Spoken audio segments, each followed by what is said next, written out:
Hi, it's Kerry here from Mad About Adoption. This is only my second YouTube video and this is all new to me, and I was pretty fired up the other day, and I really hope that you understood a lot of what I was trying to tell you. I've calmed down a little bit, but I'm extremely passionate about all things adoption and child safety because of my history and supporting adoptees around this country through my support group, Association for Adoptees.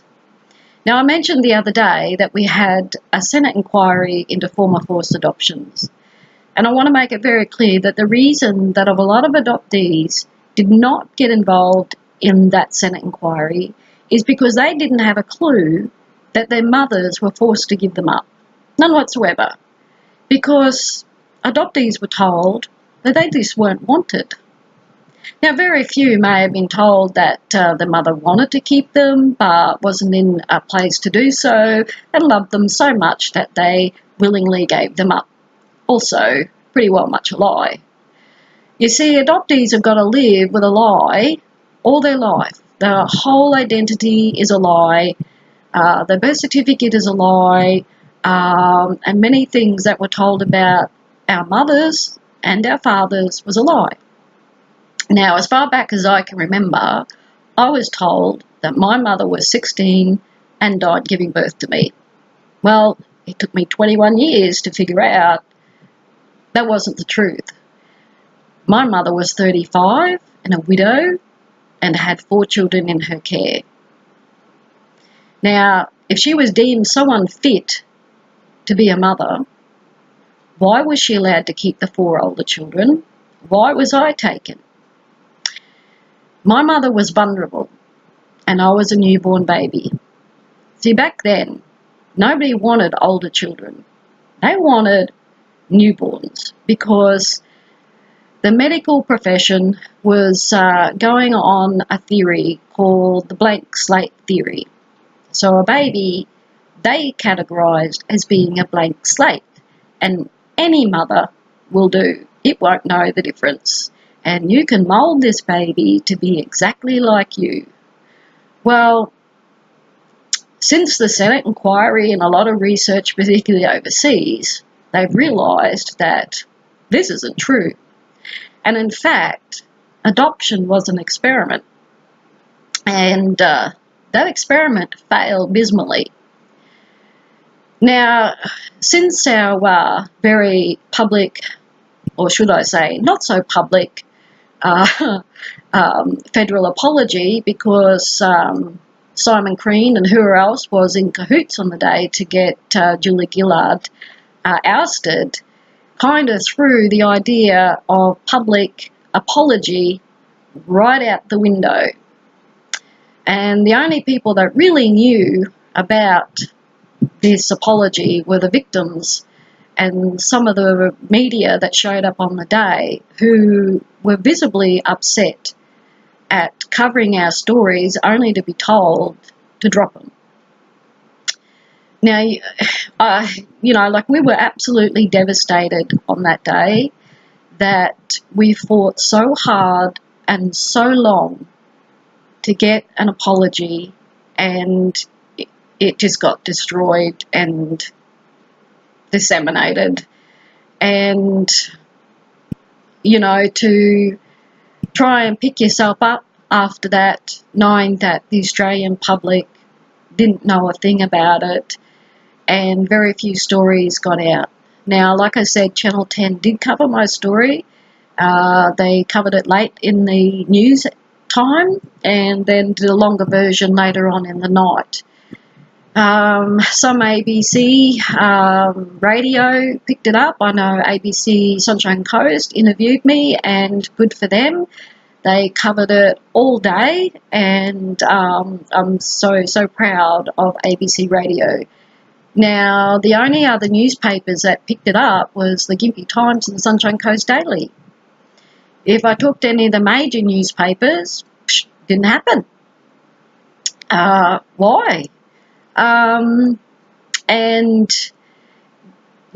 This is really difficult for adoptees and mothers to deal with, that our media seems to put up a wall, and government don't try to let people know that this occurred. I mean, the Stolen Generation and Forgotten Australians, everybody knew it was happening, and everybody was treated fairly and respectfully by the media and by the public and by politicians, but not so adoption.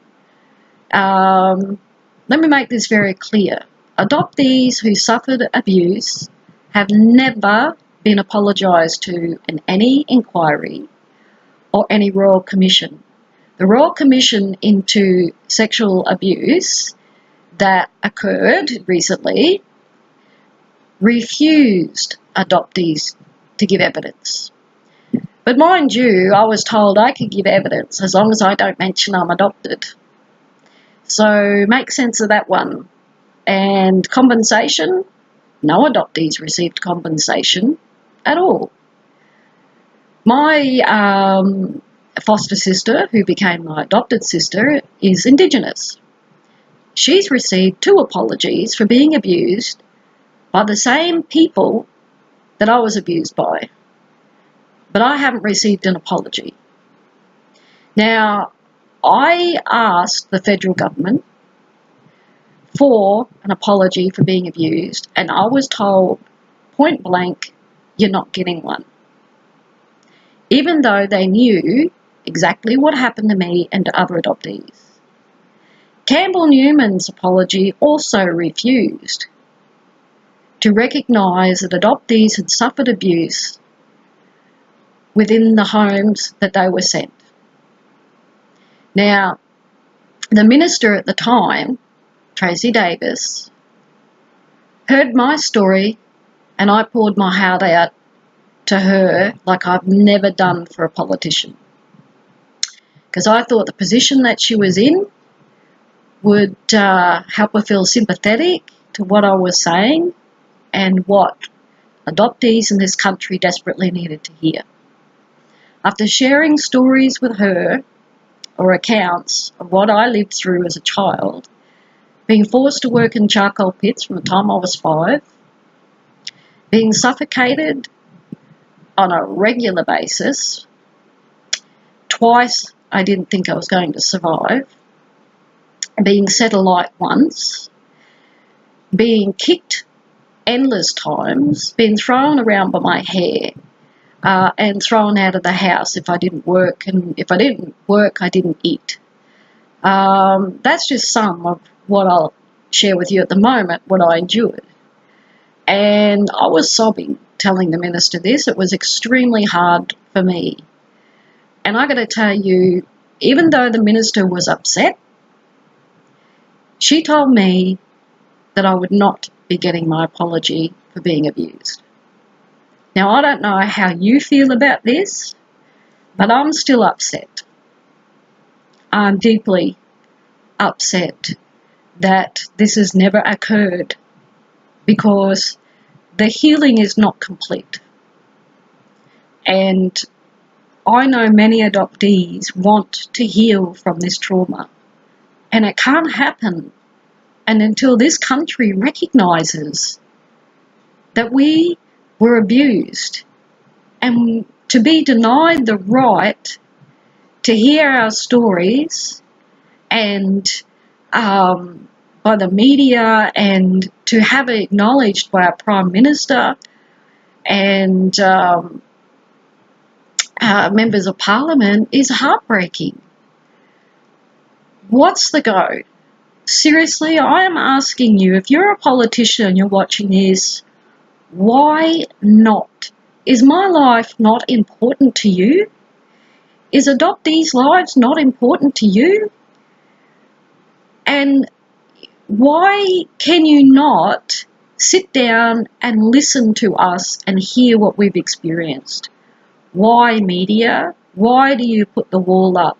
Why are you so eager to push adoption when it is not this be-all happy life that you think it is.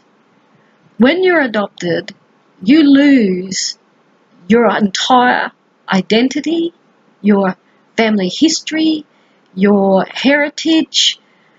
Look, I might be white, but my heritage is just as important to me as it is to an Indigenous person or an Italian person or a person who may be Muslim, or, you know, like, it's extremely important to me. And it's important to my children and my grandchildren. So, you know, finding out at 55 that my heritage is Irish and Swedish, you know, and knowing the stories of my ancestors is incredibly important. Not to mention medical history. I mean, my youngest child, not my youngest, my second youngest child, I was 24 and had a stroke 12 hours after birth. And I felt completely helpless because I didn't have medical history.